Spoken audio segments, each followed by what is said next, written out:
Boa noite, amados irmãos. Está baixo, né? Boa noite, meus irmãos. Então, muito bom podermos estar aqui para louvar a Deus, com amigos, irmãos, uma grande alegria. E também para meditar na palavra de Deus. Então, hoje nós vamos voltar a falar a respeito dos dons, como nós temos visto. Temos estudado aí a lista de todos os dons que são falados nas Sagradas Escrituras. Então, eu queria que você abrisse em Romanos, capítulo 12, verso 8. Romanos, capítulo 12, verso 8.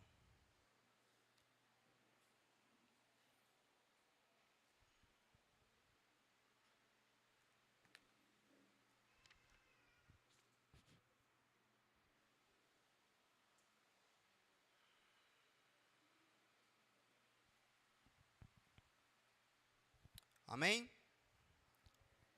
Romanos 12, verso 8 diz assim: ou que exorta, faça-o com dedicação. E o que contribui com liberalidade. O que preside com diligência, quem exerce ministério, misericórdia, digo melhor, com alegria. Então hoje nós vamos trocar esse, tá dando um sonzinho estranho não? Tá dando para mim aqui. Tipo tu. Ok.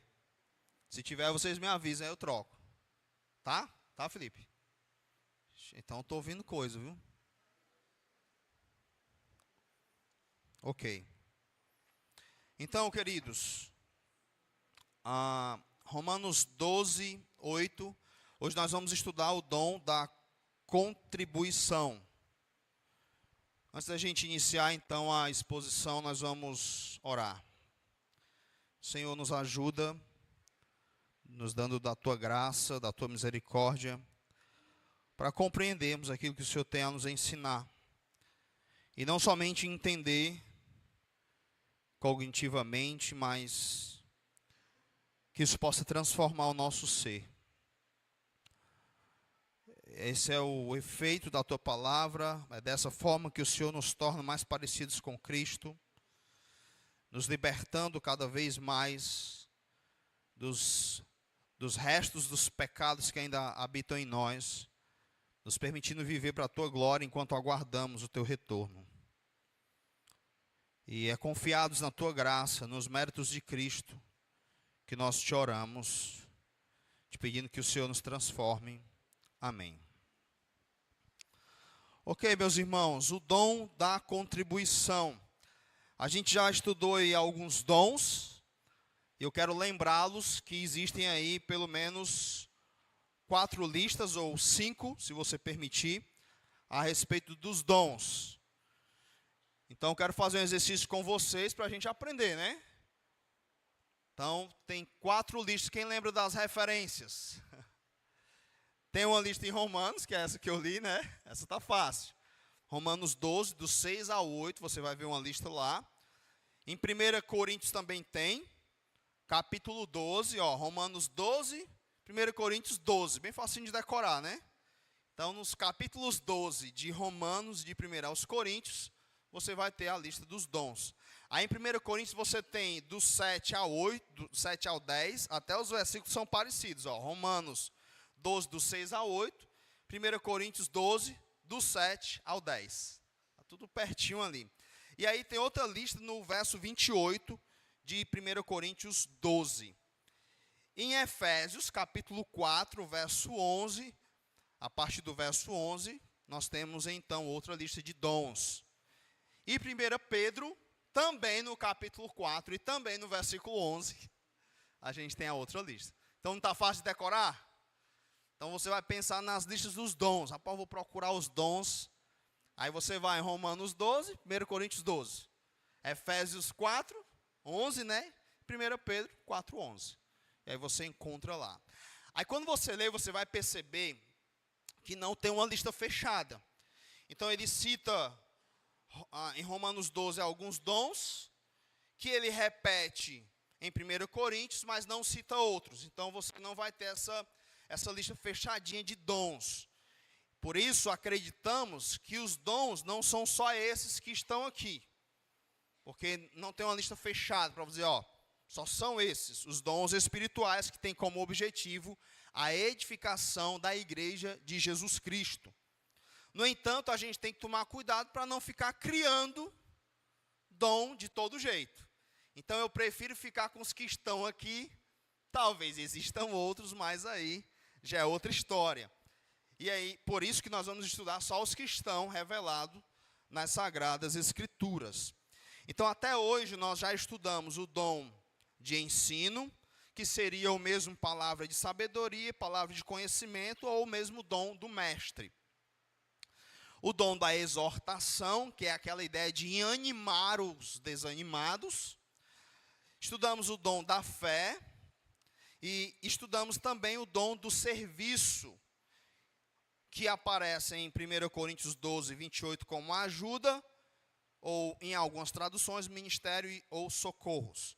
Em Romanos 12 aparece como serviço ou ministério, em algumas traduções, e em 1 Coríntios 12, 28 aparece como ajuda e socorros.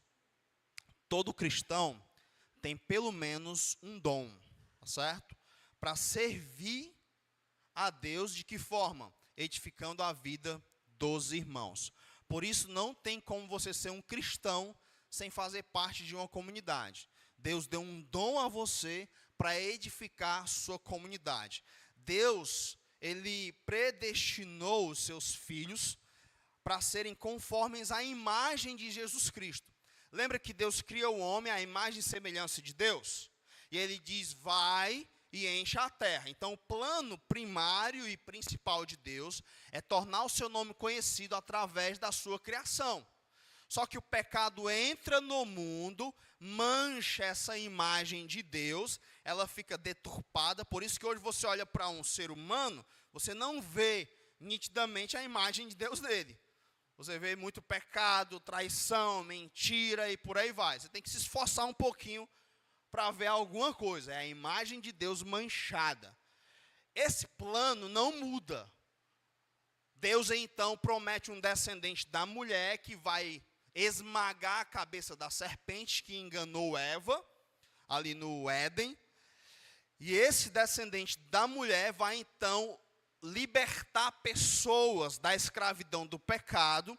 E Deus, através do Espírito Santo, vai começar uma obra de transformação na vida dessas pessoas, que nós chamamos de discípulos de Jesus.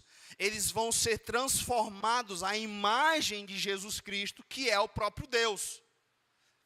E aí agora, em vez de encher a terra com filhos, nós devemos ir a todas as nações, em todos os lugares, fazendo discípulos de Jesus, que serão transformados à imagem de Deus. Então, os dons cumprem esse propósito aqui. Deus vai trabalhar na sua igreja, na comunidade do Messias, os discípulos de Jesus, através desses dons. Então, Efésios 4 vai dizer que ele dá esses dons, tendo em vista o aperfeiçoamento dos santos. Então, ele vai aperfeiçoar esses santos, os tornando a imagem do seu Filho, tornando o seu nome conhecido. Por isso que através da igreja, onde os dons agem, se movimentam, Deus age em todos, está em todos, agindo por meio de todos, através desses dons, edificando a igreja. Efésios vai dizer que Deus vai demonstrar para o mundo as muitas formas da sua sabedoria, através da igreja. Então, os dons são extremamente importantes. Nós sabemos qual é o nosso dom e como desenvolvê-lo. Tá certo? E aí, lembrem também, essa premissa é importante, que nós não temos todos os dons. E o dom que eu tenho e que você não tem, só que você tem que cumprir também o dom que eu tenho. Então, por exemplo, o dom de misericórdia. Todo cristão tem que ser misericordioso? Sim ou não? Sim, mas nem todo cristão tem o dom da misericórdia. O dom do serviço, né, da ajuda, do socorro, que nós vimos na última pregação sobre dons. Todo cristão tem que servir? Tem, mas nem todo cristão tem esse dom. E aí Deus, na sua muita sabedoria e sua infinita graça, Ele distribui esses dons, o Espírito Santo dá a quem quer, e aí as pessoas com esses dons, colocando esses dons em prática dentro da comunidade, vai ensinar outros irmãos a praticarem isso, certo? E assim toda a igreja do Senhor vai crescendo e cumprindo aí, exercitando os dons, mesmo quando eles não têm a tal dom. Ok? Então vamos para o dom de contribuição. Esse dom, ele só aparece em Romanos 12, 8. Nas outras 4 listas de dons, ele não aparece, ele só aparece nessa lista aqui. É o dom da contribuição. O que seria isso na prática? Olha só uma definição interessante. Dar de sua riqueza e bens para auxiliar os outros. Dar de sua riqueza e bens para auxiliar outros. Você vai contribuir para auxiliar outras pessoas. E aí, quando você pensa nisso, dar, né, da sua riqueza e bens para auxiliar outros, vem aquela pergunta, né? Quem gostaria de ter esse dom? O dom de dar. A gente gosta do dom de receber, mas esse dom não existe não, tá? O dom de receber. Mas Paulo adverte que mais bem-aventurado é dar do que receber. O egoísmo e a avareza é o amor ao dinheiro, ou o amor ao conforto que o dinheiro dá, que domina a humanidade, dificulta bastante o exercício desse dom. E, lógico, do jeito que esse dom é difícil de ser exercitado, ele também é muito necessário na igreja. Porque isso vai nos ajudar muito a mudar e sermos parecidos com o nosso mestre. Que tinha esse dom? Com certeza. Todos querem sempre mais e mais para si mesmos, para os seus, para o seu conforto próprio. Então, nós aprendemos desde cedo que nós temos que correr atrás dos nossos objetivos, que nós temos que pensar no nosso conforto e nos nossos. E aí o mundo lá fora trabalha assim. O mundo é dos espertos, não é assim? Então corra atrás dos seus objetivos, passe por cima de quem for preciso, faça os outros de escada para você subir na vida, puxa o tapete, não seja besta. A vida é uma verdadeira competição e vence quem é esperto. E aí, meus amados irmãos, esse dom de contribuir, dar de sua riqueza e bens para auxiliar a outros, se torna cada vez mais difícil de existir no meio do povo de Deus, ou melhor, de ter alguém que queira praticar tal dom. Quando se trata de dinheiro, nós estamos tratando de um Deus. Então, Mateus 6, 24, Jesus vai dizer que nós não podemos servir a 2 senhores. Um senhor é ele e o outro é quem? O dinheiro, as riquezas ou o mamon. Então vocês não podem servir a 2 senhores. Paulo alerta Timóteo que o amor ao dinheiro é a raiz de todos os males. Todos os males. E orienta a Timóteo a fugir disso. Eu queria que você abrisse agora sua Bíblia em 1 Timóteo capítulo 6, para você perceber o tamanho da desgraça que é a avareza junta com esse egoísmo, e o quanto isso tem prejudicado, matado, destruído famílias. 1 Timóteo capítulo 6. Esse texto é assustador. Olha só. E aqui ele está combatendo, para isso ficar bem claro, ele está combatendo os falsos mestres, falsos pastores, que faz da igreja um comércio, que amam o dinheiro e querem então, através da obra de Deus, ficarem ricos, que é só o que tem hoje, tá? Ele diz assim, de fato, verso 6 do capítulo 6 de 1 Timóteo, de fato, grande fonte de lucro é a piedade com contentamento. Porque nada temos trazido para o mundo, nem coisa alguma podemos levar dele. Tendo sustento e com o que nos vestir, olha a ordem, vocês, estejamos contentes. Diz aí para mim se isso aqui não é ou não é difícil de fazer. Estar contente. Tendo o que comer e com o que nos vestir, estejamos contentes. A maioria de nós reclama, não é porque não tem o que vestir, não tem o que comer. A gente reclama não é por causa do pão de cada dia. A gente reclama é por causa da picanha de cada dia. É porque eu não tenho o carro que eu gostaria, não tenho o armário que eu gostaria, não tenho a TV que eu gostaria. E às vezes nós nos pegamos insatisfeitos, tristes, revoltados com Deus e vivendo uma vida de um egoísta, tentando buscar satisfação nessas coisas. Quando o texto nos ordena, você tendo o que comer, o que vestir, esteja contente. E aí vocês vão concordar comigo que 99,9% das pessoas dessa audiência tem muito mais do que comer e vestir. Não é? Tem muito mais. Ele continua. Por que vocês devem estar contentes, obedecendo isso? Olha só. Ora, verso 9, ora, os que querem ficar ricos, e aí ficar ricos aqui, ele varia muito. O meu ponto aqui de ficar rico é quando você não está contente.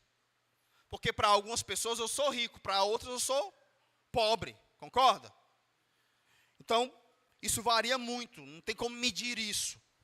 E o ponto dele aqui, então, é, os que não estão contentes e querem ficar ricos, caem em tentação, escuta isso, e cilada, e em muitas concupiscências, desejos insensatos e perniciosas, as quais afogam os homens na ruína e perdição, porque o amor do dinheiro é raiz de todos os males, e alguns nessa cobiça, escuta isso, se desviaram da fé, e a si mesmos se atormentam com muitas dores.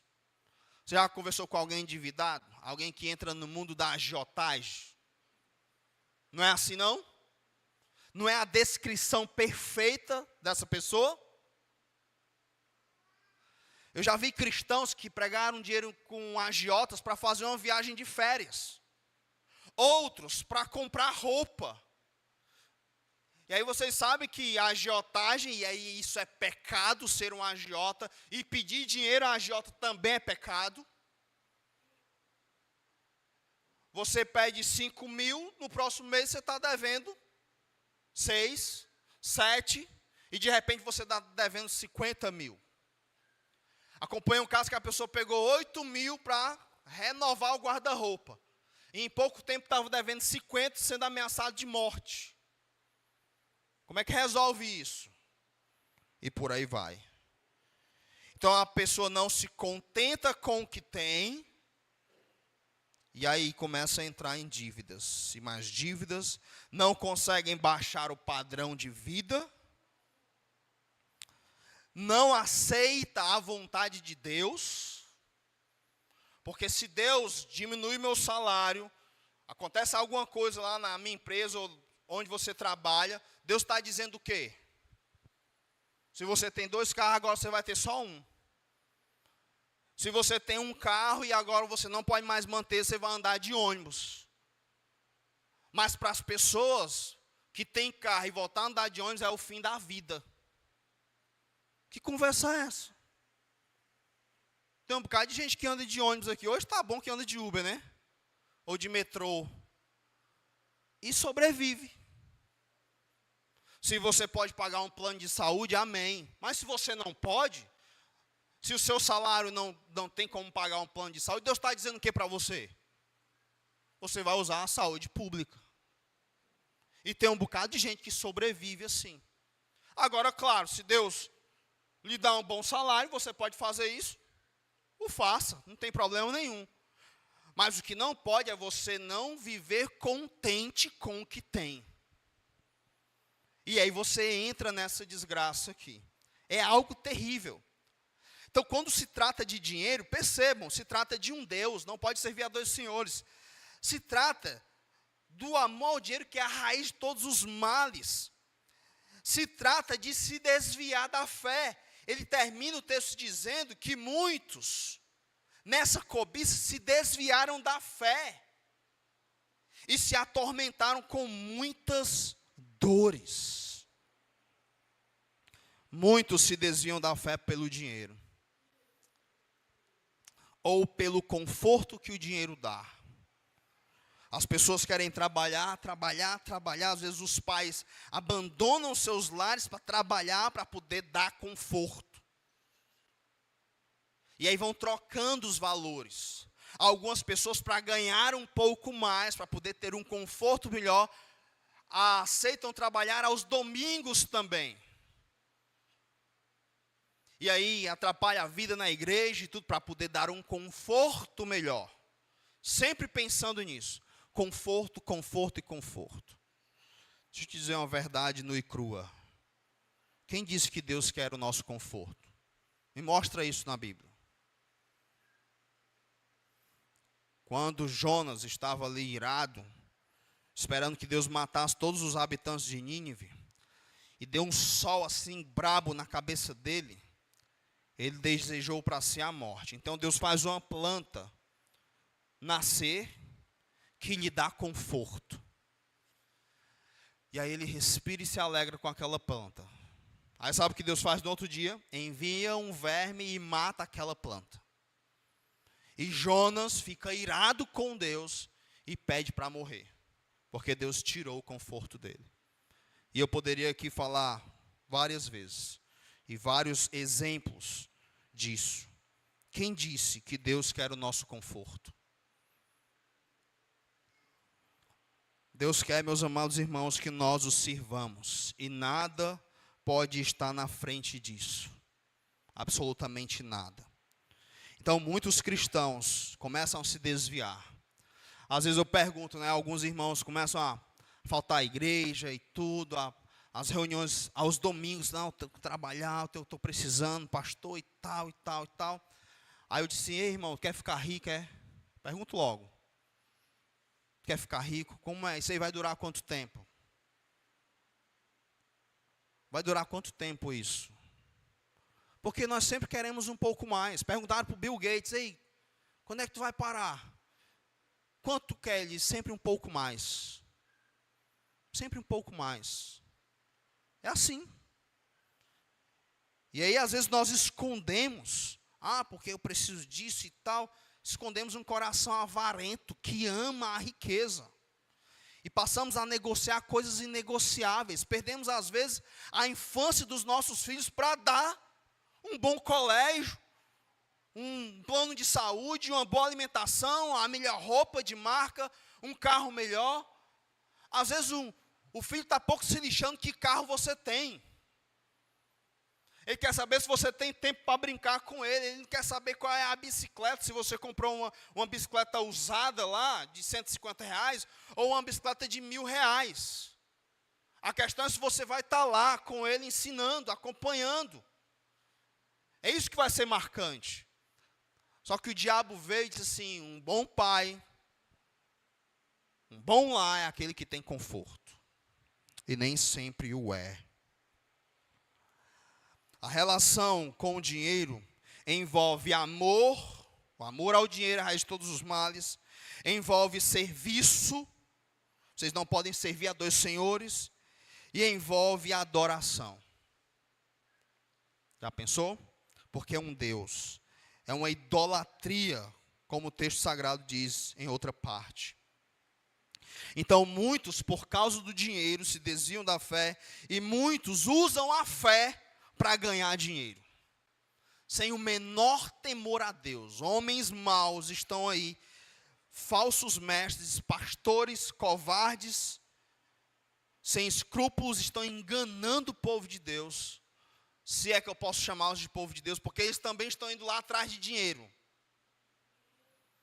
Então, tem muitos pastores que vão dizer, dê 100 que Deus lhe dá 1000. Aí o camarada, é fácil assim? Aí ele dá o dinheiro lá na igreja, porque ele quer ganhar 1000, ele não quer nada com Deus também não.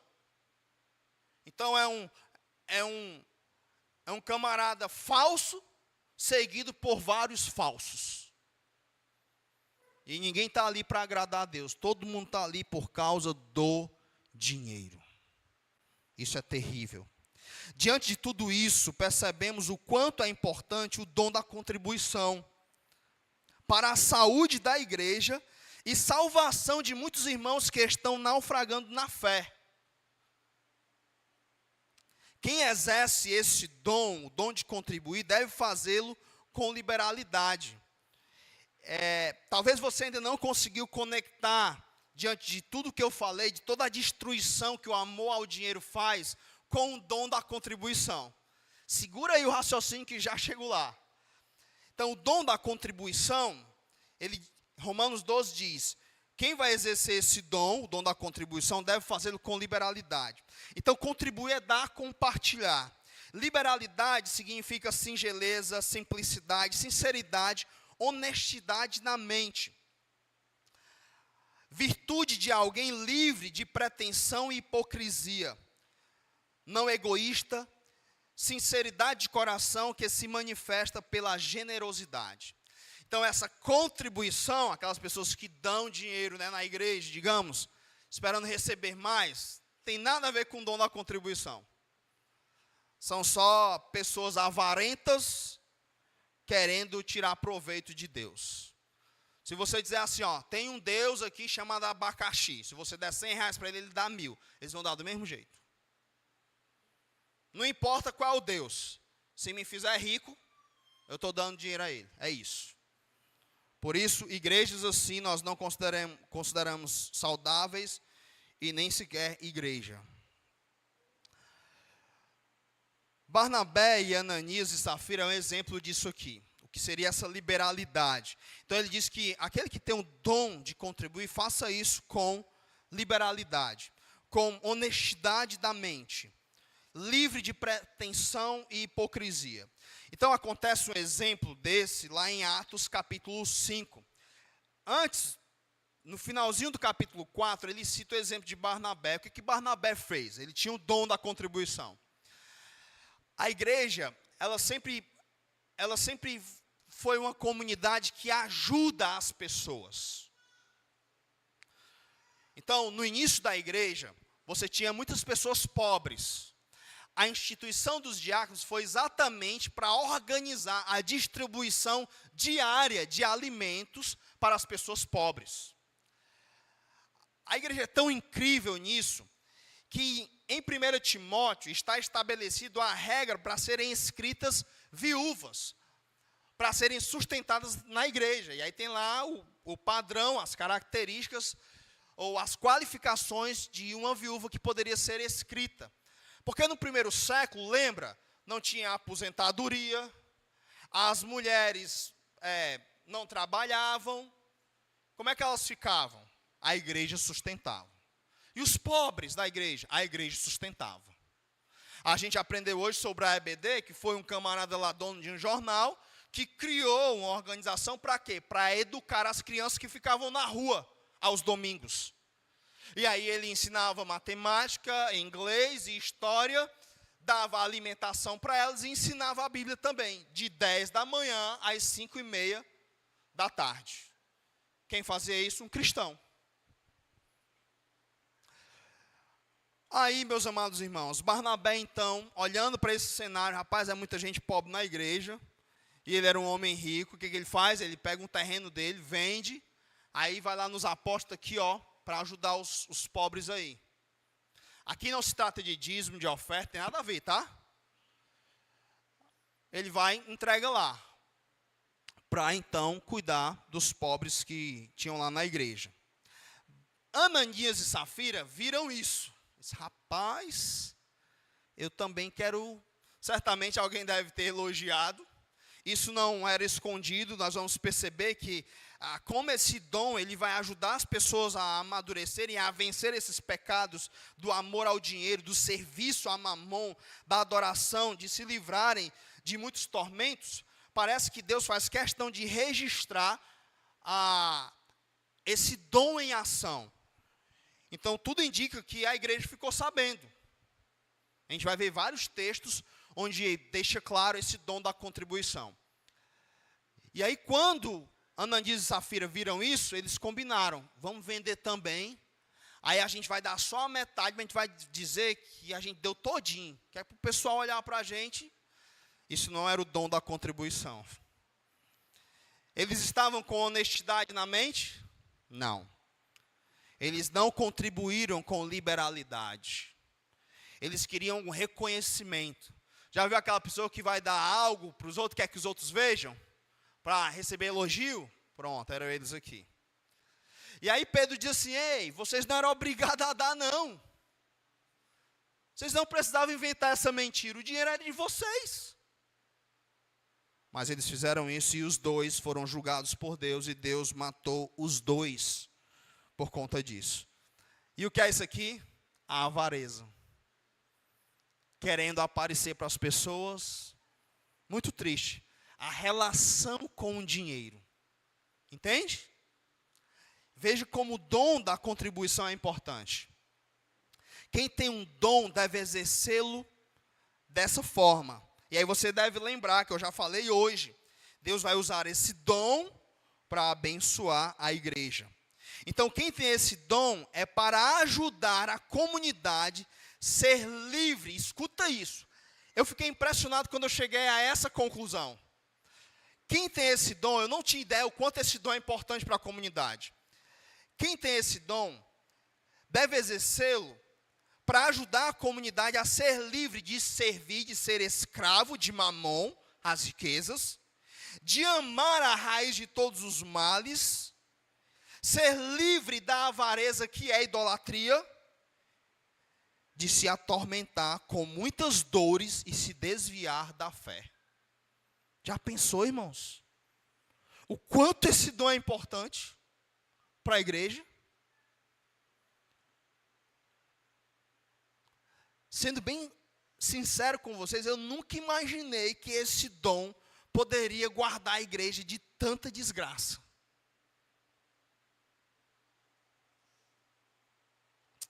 Então esse dom, ele precisa aparecer mais vezes entre nós. Esse dom em ação, ele é incrível. As histórias que ele promove são registradas e contadas pelo próprio Deus. Então, abra sua Bíblia em Atos, capítulo 2. E aí eu quero ler alguns textos com vocês. Olha só esse registro. O Espírito Santo, através do autor, ele faz questão de registrar isso aqui. Atos 2, 45. Vendiam as suas propriedades e bens, distribuindo o produto entre todos, à medida que alguém tinha necessidade. Está registrado, ó. O Espírito Santo pega Lucas e diz, escreve Lucas. Registra como é a igreja. Registra o que esses homens fizeram. Eles vendiam as suas propriedades e bens, distribuindo o produto entre todos, à medida que alguém tinha necessidade. Eu acho, tenho dúvidas, pastor Vladimir vai me ajudar depois nisso, ou vocês.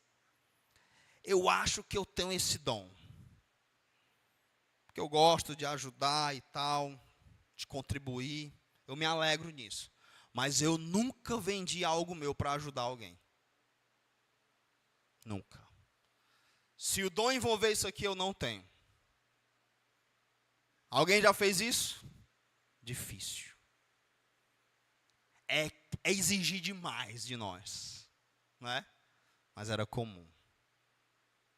No meio do povo de Deus. O dom da contribuição. Imagina o quanto as pessoas ficavam chocadas e o quanto elas eram transformadas com isso aqui. Pessoas avarentas que chegavam na igreja. Como é que Deus a libertava? Libertavam essas pessoas. Pessoas que amavam a raiz de todos os males. Deus transforma o seu povo e eles fazem coisas como essa. É o dom da contribuição. Outra história incrível está em Atos capítulo 4. Verso 32. Atos 4, 32. Olha só. Da multidão dos que creram, era um o coração e a alma. Ninguém considerava exclusivamente sua nenhuma das suas coisas que possuía. Tudo, porém, lhes era comum. Talvez você diga, pastor, isso aí não existe não, pastor. E da onde que eu vou dividir minhas coisas?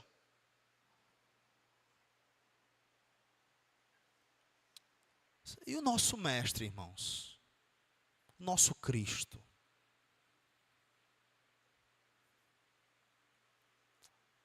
Deus está nos transformando à imagem e semelhança dEle. Sabe, esse assunto aqui é um assunto que deixa a gente todo desconfortável, por causa do nosso egoísmo. Eu quero é para mim, é meu, é meu. Eu oro, Deus me abençoa para eu ganhar aquela causa na justiça, aquele montão de dinheiro, para mim. É para mim, a tua obra eu não estou nem aí para ajudar o outro, não. É para mim, eu quero tudo para mim. Claro que você não ora assim, mas lá no seu coração é assim. Um verdadeiro avarento que ama a riqueza. Nosso mestre não era assim. O início da igreja não era assim.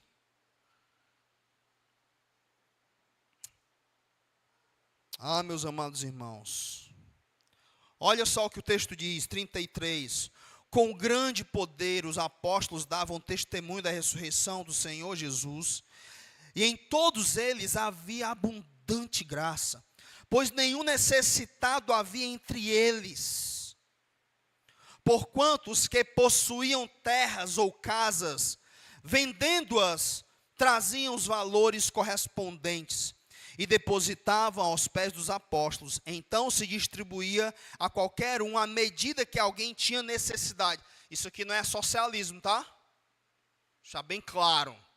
Quando alguém tinha necessidade, certo? O irmão estava lá passando dificuldade, estava passando fome. Alguém que tinha mais, o que ele fazia? Peraí, vamos resolver isso aí. Tem um bocado de irmão na igreja passando fome. Deixa eu só vender esse meu terreno aqui, porque a gente resolve isso. Então não tem nada a ver com socialismo. É a medida em que alguém tinha necessidade. Então não é que todo mundo tinha que vender as coisas para todo mundo ter igual e tal. Não tem nada a ver não. Sempre vai existir pobres e ricos.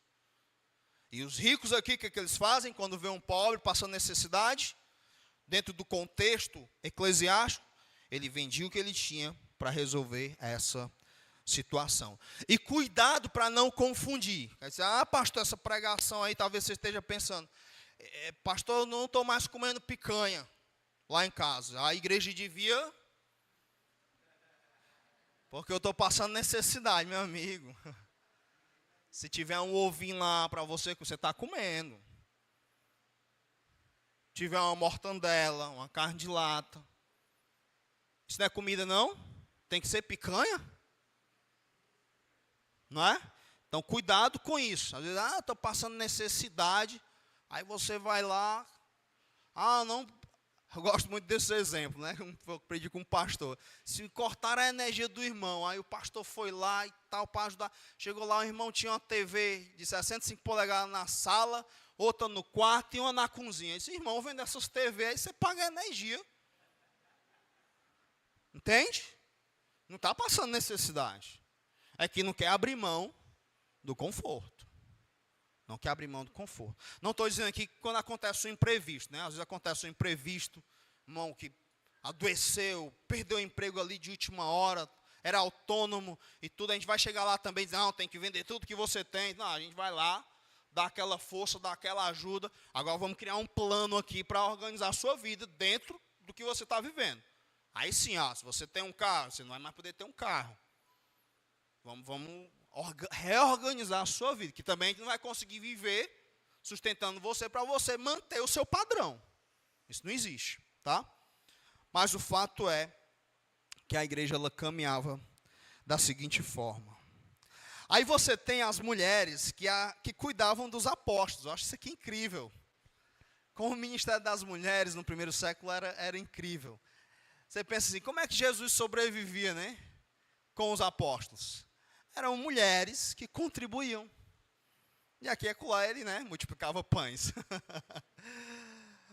Aí você tem Filipenses 4:8, eu vou só ler aqui. Recebi tudo e tenho abundância, estou suprido, desde que Epafrodito me passou a mão, o que me veio da vossa parte, como aroma suave, como sacrifício aceitável e agradável a Deus. Aqui é Paulo dizendo que ele recebeu uma contribuição da igreja de Filipos, as igrejas da Macedônia, que eram igrejas pobres, diga-se de passagem.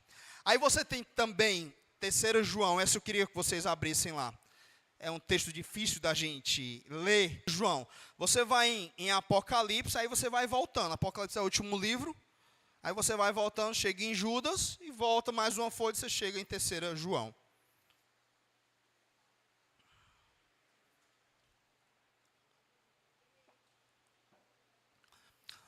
Então, tem um presbítero chamado Gaio.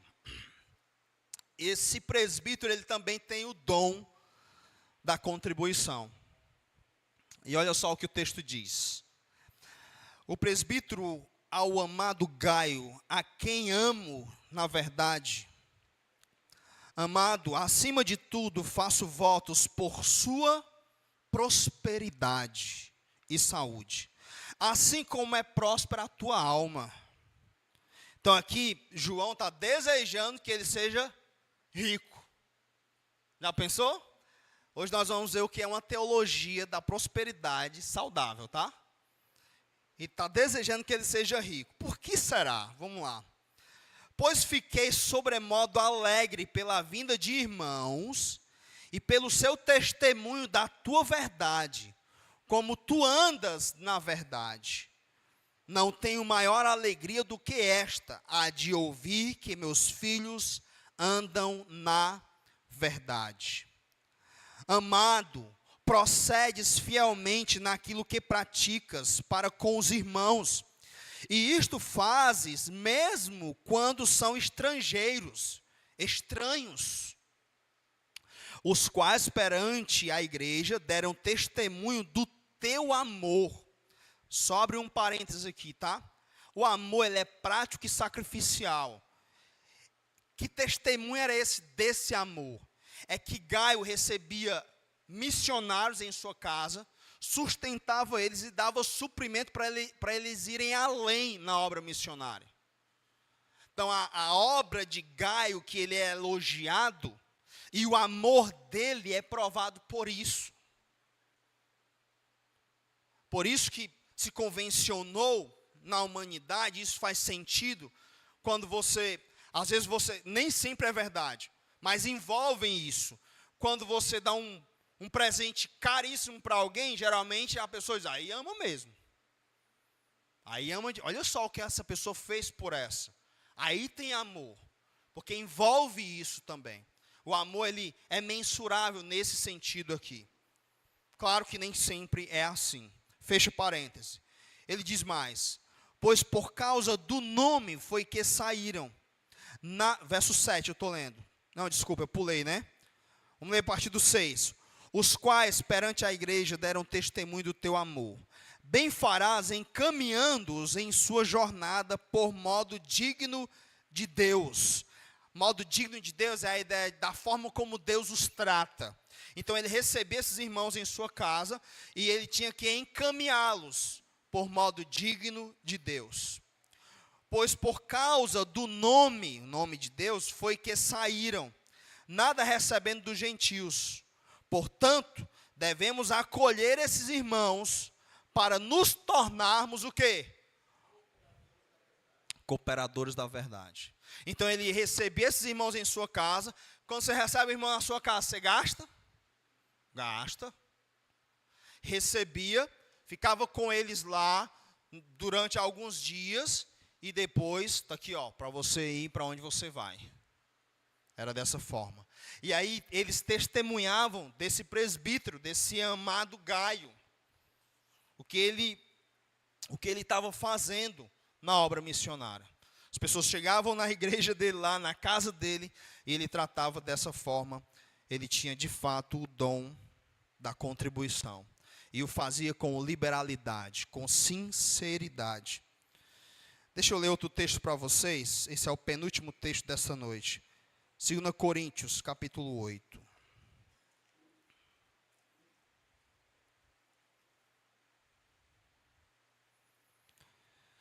Segundo aos Coríntios,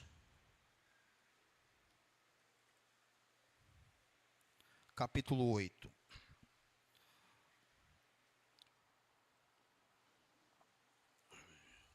O dom da contribuição. Os dois textos que eu vou ler agora, eles vão tratar da seguinte questão. Houve uma fome muito grande em Jerusalém. E aí a igreja de Jerusalém ficou passando fome. E Paulo reuniu as outras igrejas para juntarem um dinheiro para poder mandar para Jerusalém. Tá certo?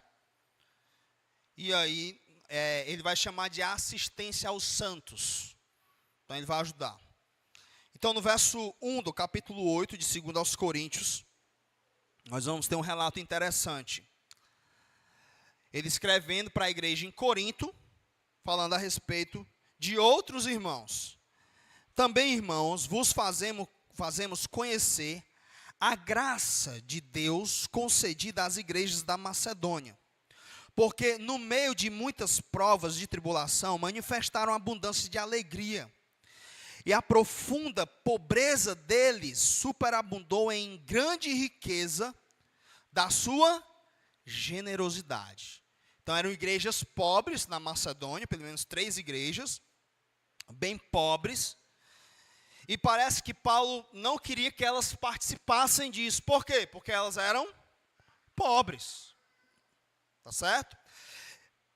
E aí, ele diz no verso 3, porque eles, testemunho eu, na medida de suas posses, e mesmo acima delas, porque eram pobres, se mostraram, o quê?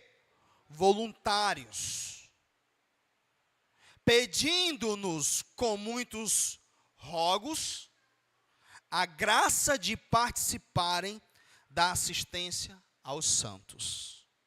Incrível, não é isso aqui? Eles eram pobres, aí Paulo diz, não, vocês não vão participar. Não, Paulo, nos dê essa graça. Sabe o que é graça? É o favor imerecido. O que esse texto está dizendo, isso é incrível, é que a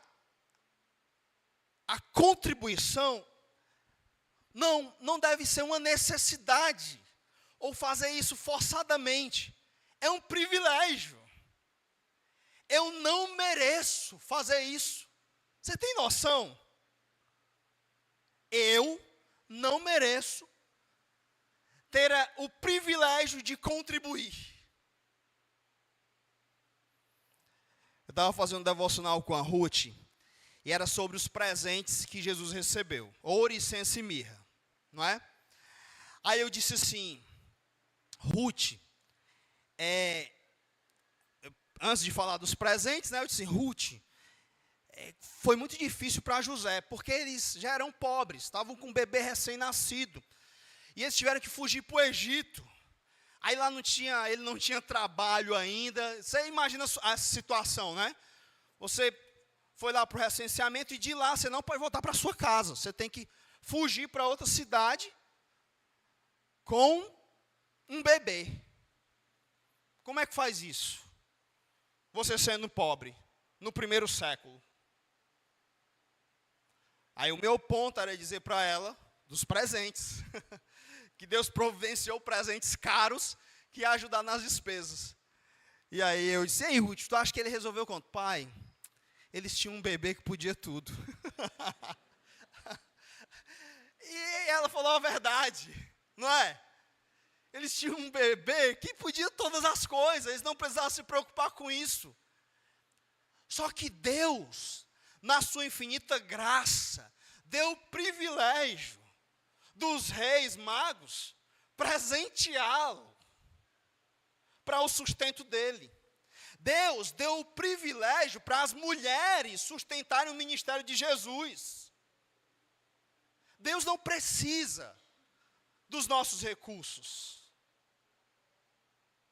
mas Ele nos dá essa graça.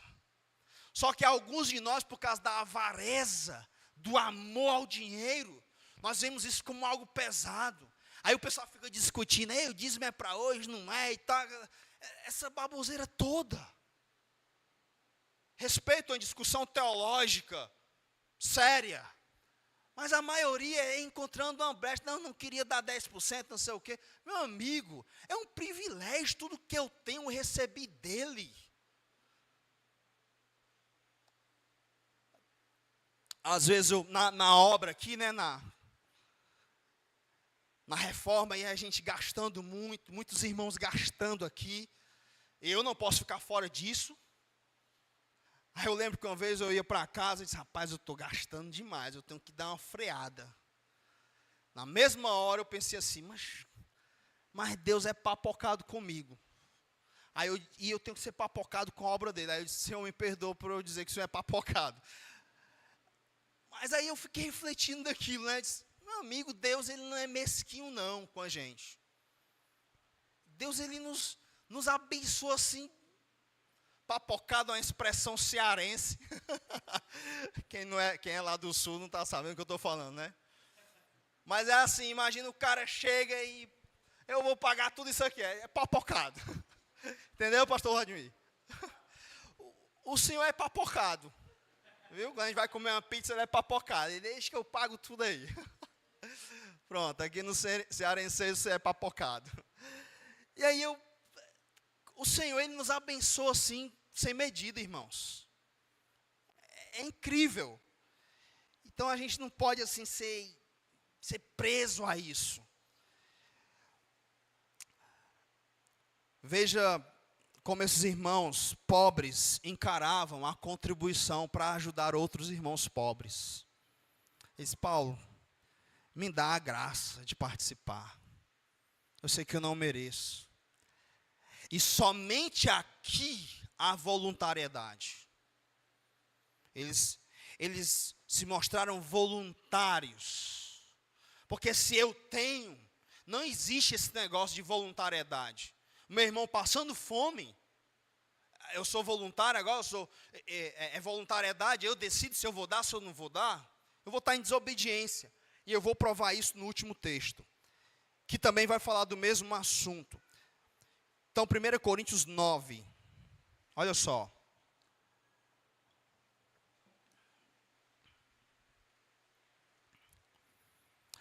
Ora, verso 1. Ora, quanto à assistência a favor dos santos, é desnecessário escrever-vos, porque bem reconheço a vossa presteza, da qual me glorio junto aos macedônios, que é o que a gente citou lá no capítulo 8, dizendo que a Acaia, região ali onde estava a igreja de Corinto, está preparada desde o ano passado, e o vosso zelo tem estimulado a muitíssimos.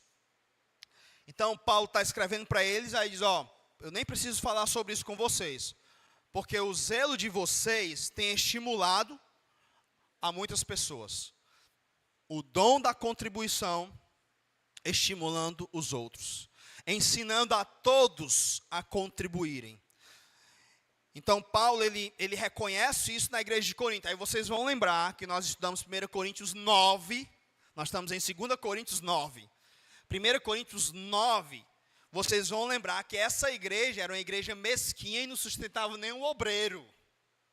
Vocês lembram disso? E Paulo, então, corrige isso neles. E agora eles são essas pessoas transformadas, que são exemplo de contribuição.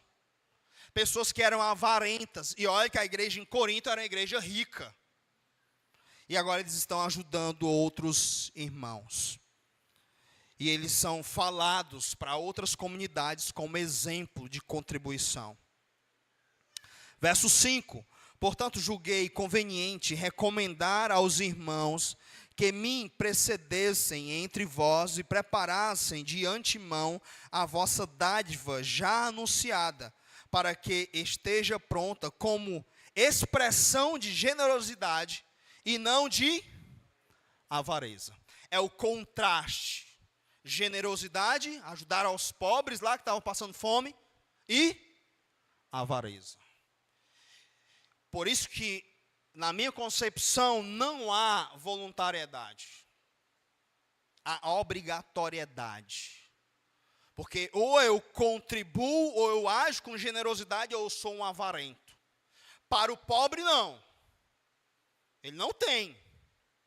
Mas eu tenho, aí eu vou dizer, não, eu dou se eu quiser aqui. Deixa eu continuar o texto, para você. E aí aqui, esse texto, irmãos, ele não está falando de contribuição, de dízimo e tal. Alguns teólogos sérios, vão usar esse texto de forma errada. Esse texto está falando de quê? Qual é o assunto aqui? A assistência aos santos. Não ficou claro aqui? Não é? Na introdução, não está claro? Pois é, tem nada a ver com o dízimo e tal da igreja, não. O assunto aqui, claro que contribuir envolve dízimos no sustento da igreja local, ofertas, mas esse não é o assunto, tá? O assunto aqui é a assistência aos santos. Pois bem, tem algumas interpretações erradas, eu queria corrigir isso aqui, quando alguns teólogos vão falar que aqui é a contribuição para a igreja. E eles vão dizer que vai ser voluntariedade. Então, você dá se quiser e tal e tal. Eu quero mostrar que na ajuda aqui, na assistência aos pobres, vai ficar muito claro que não existe isso. Existe uma obrigatoriedade. Então, vamos lá, verso 6. E isto afirmo, aquele que semeia pouco, pouco também ceifará. E o que semeia com fartura, com abundância, também ceifará. Aqui, nós vamos perceber a teologia da prosperidade saudável. Como é que ela funciona? A teologia da prosperidade de forma saudável. Veja aí o verso 10. Ora, aquele que dá semente aos que semeia, e pão para alimento também suprirá e aumentará a vossa sementeira, e multiplicará os frutos da vossa justiça, enriquecendo-vos em tudo para toda generosidade, a qual faz que, por nosso intermédio, sejam tributados graças a Deus. O que esse texto está dizendo é que Deus, que dá a semente, Ele vai abençoar a minha sementeira, Ele vai me fazer próspero. Para quê? Para que eu possa ser generoso. Aqui está a teologia da prosperidade saudável. Essa teologia da prosperidade é, você dá 100 a Deus, para Deus lhe dar 1000 e tal, e aí você vai ficar rico. Eu cheguei na igreja, a minha empresa estava no vermelho, aqueles testemunhos, né? E agora eu estou rico, agora eu tenho esse carro, agora eu tenho essa casa, agora... Tem nada a ver com isso aqui.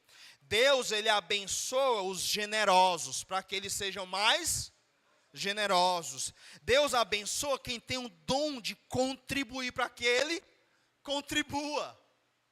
Então Deus, ele vai encher a sementeira de alguém que tem um dom de contribuir para o próprio Deus cuidar do filho dele que é pobre. E fazer um movimento incrível na comunidade. Porque olha o que vai acontecer mais à frente. É um negócio assim fantástico. Como Deus é glorificado nisso, quando esse dom está em ação. Mas antes de chegar lá, eu quero corrigir algo que acontece no capítulo 7. Diz assim, ó: cada um contribua segundo tiver proposto no coração. Aí alguns vão dizer, tá vendo aqui, ó, é voluntariedade, eu dou se eu quiser ou não. Primeiro o texto diz, cada um contribua. A voluntariedade aqui, eu penso que é na quantidade, segundo estiver proposto no coração. Mas cada um tem que participar. Deixa eu seguir. Não com tristeza ou por necessidade, porque Deus ama a quem dá com alegria. O coração avarento é terrível. Ele diz assim, ó, pastor, o texto diz que eu não posso dar por necessidade, ou por tristeza, ou com tristeza. Então é melhor nem dar. Faz até sentido, né? Não, eu estou triste. Imagina, vamos imaginar, né, o Cláudio aqui passando fome. Aí eu posso contribuir, não sou um pobre, né? Posso contribuir. Aí eu vou dizer, mas eu olho para o Cláudio, mas eu fico dando uma tristeza eu tirar meu dinheiro para dar a ele. Então é melhor não dar. Porque o texto está dizendo que eu tenho que dar, eu não posso dar com tristeza e necessidade. Porque Deus ama quem dá com alegria. Agora deixa eu te dizer. O texto, ele está ordenando. Cada um contribua. E o texto ordena, você não pode contribuir com tristeza. O texto não está colocando uma condição, entende? Mas o coração avarento, ele olha para esse texto e diz assim, não. É igual assim, eu não estou feliz para cultuar a Deus hoje. Servir ao Senhor com alegria, se eu estiver triste, então não sirva. Onde é que interpretação é essa? E se isso não é suficiente, olha o que o texto diz. Ele usa uma conjunção explicativa conclusiva. Porque Deus ama quem dá com alegria. Agora deixa eu te perguntar, crente, Deus te ama? Ama. Eu sou amado de Deus. É silogismo. Eu sou a premissa. Deus ama quem dá com alegria. Eu sou amado de Deus. Logo, eu dou com alegria. É lógica. Logo eu dou com alegria, mas eu não estou feliz. Pois se arrepende e dê com alegria. Essa é a ordem, não seja um avarento. Como que você tem condições, seu irmão está passando necessidade, e você vai acreditar nessa mentira? Você está triste para ajudar o outro. Você está em pecado, você é um avarento. Não é expressão de generosidade, mas de avareza. Olha só, meus amados irmãos, o efeito que é e a beleza que é esse dom em ação. No final do verso 11, diz assim, ó. Deixa eu ler todo o verso 11. Enriquecendo-vos em tudo, para toda generosidade, a qual faz que, por nosso intermédio, sejam tributadas o quê? Graças a Deus. Então, quando eu sou generoso, é tributado o quê? Graças a Deus. O crente pode ficar fora do negócio desse? Não. É o movimento de Deus usando o dom da contribuição para ele receber glória. Não existe voluntariedade nisso aqui. Se você ainda não se convenceu, continua lendo o texto. Diz o seguinte, verso 12. Porque o serviço dessa assistência, a ajuda aos pobres de Jerusalém, não só supre a necessidade deles. Tem algo maior por trás, esse é o ponto. Não só supre a necessidade dos santos, mas também redunda em muitas, o quê? Graças a Deus. Como Deus é bom. Chegou aqui a feira. Que Deus maravilhoso, como Ele supre nossas necessidades. Então não se trata só de alimentar os irmãos. Se trata do movimento que Deus está fazendo para a sua própria glória. Verso 12. Visto como na prova desta ministração, glorificam a Deus pela obediência da vossa confissão quanto ao Evangelho de Cristo, e pela liberalidade com que contribuís para eles e para todos. Se você não se convencer a partir desse texto de que não existe voluntariedade aqui, eu desisto. Porque olha o que esse versículo está dizendo. Esse versículo está dizendo que pela obediência desses irmãos, não é voluntariedade? Você obedece uma ordem. Se eu não fizer, eu não estou obedecendo. Obediência a quê? Como é que ele encara essa generosidade? Pela obediência da vossa confissão quanto ao Evangelho de Cristo. Então essa generosidade que brota do coração do cristão, faz parte, está anexada, é o sinal da confissão que eu fiz a respeito do Evangelho de Cristo. E por isso eu contribuo com liberalidade, para eles e para todos. Então eu participo da assistência aos santos, aos pobres, eu contribuo com o que Deus está fazendo, e é cada um, porque eu creio no Evangelho de Cristo. Eu creio. É a prova desta ministração. Visto como na prova desta ministração, glorificam a Deus pela obediência da vossa confissão. Os irmãos glorificavam a Deus. Glória a Deus. Porque os irmãos lá da Acaia estão obedecendo a confissão que eles fizeram no Evangelho. Você tem noção disso? Como isso é incrível. Eles recebem uma cesta básica e eles dizem, glória a Deus, porque os irmãos lá da Acaia obedeceram a confissão quanto ao Evangelho de Cristo. Por isso eles contribuem com liberalidade. Então não existe esse negócio de crente avarento, crente mesquinho. A prova da nossa confissão é que nós somos generosos. Por isso o dom de contribuir, ele é citado toda hora nas Escrituras, essas histórias registradas. Porque muitas graças são dadas a Deus, e glórias são dadas ao nome de Deus por causa da obediência da confissão. Quando nós abençoamos a obra missionária, quando nós mantemos um local como esse, para que o Evangelho seja pregado, para que vidas sejam transformadas, quando nós ajudamos pessoas pobres, quando aquilo que o Senhor nos dá, nós somos generosos, como o nosso Cristo o é, porque fomos libertos do amor ao dinheiro, da avareza. Não, nós não servimos a Mamon, nós servimos a Cristo. E assim Ele é glorificado. Graças são dadas a Deus e glórias são dadas ao seu nome, quando o seu povo contribui, quando o seu povo é generoso. Incrível isso.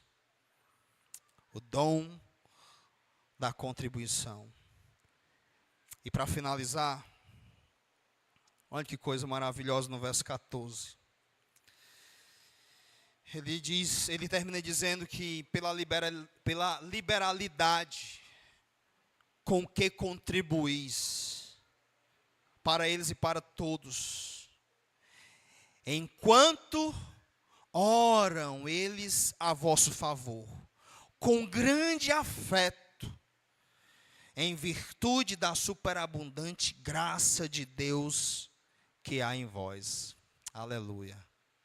Aqueles irmãos que recebiam as ofertas, a ajuda generosa, eles oravam por eles com grande afeto, em virtude da graça ou da superabundante graça de Deus que havia entre eles. Fantástico. O movimento que esse dom faz no meio do povo de Deus. E como Deus é glorificado. Como Deus é exaltado. E como a comunidade se une. Porque enquanto uns trabalham para mandar suprimento, os que recebem suprimento estão orando com grande afeto. Porque a graça de Deus está superabundando no meio daqueles irmãos que estão ofertando. É de arrepiar. Nos livremos da avareza. Se livre disso. Se você ama o dinheiro, o conforto, corra atrás disso não. Não corra atrás disso. Aprendi com o meu antigo pastor, ele dizia o seguinte: os patriarcas eram todos ricos. E eles não corriam atrás da riqueza. Era a riqueza que corria atrás deles. Se você tem o dom, contribua com liberalidade. Certamente Deus vai abençoar a sua sementeira. É a promessa dele. Tem duas promessas só de prosperidade no Novo Testamento. Uma é essa. Para que você seja mais generoso. Não é para você ter mais conforto. Não. É para que você seja mais generoso. E mais graças sejam dadas a Deus. E mais glórias sejam dadas a Deus. E mais orações sejam feitas a seu favor. Com grande afeto. Amém? Vamos orar. Ó Deus, nos ajuda. Nessa grande guerra contra esse Deus terrível chamado dinheiro. Por ele as pessoas matam. Matam até seus pais. Matam seus cônjuges, seus filhos. Estamos no meio de um mundo egoísta, avarento. E esses pecados estão entranhados dentro do nosso ser. Mesmo libertos deles, eles ainda habitam em nós.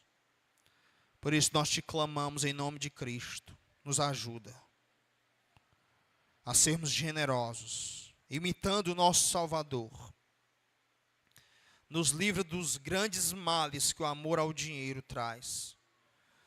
Nos livra de querer ficar ricos e cair em muitos desejos insensatos que arruinam a vida de tantas pessoas. Guarda o teu povo. Peço que o Senhor venha ser com aqueles que estão vivendo tempos difíceis. E talvez estão endividados. Que o Senhor tenha misericórdia e os ajude a sair dessa situação. Peço que o Senhor venha ser com aqueles que têm um coração avarento. Que o Senhor os liberte. E que o Senhor continue a abençoar o teu povo com prosperidade, para que através da nossa confissão nós possamos ajudar os necessitados. Para a tua glória nós te oramos. Amém.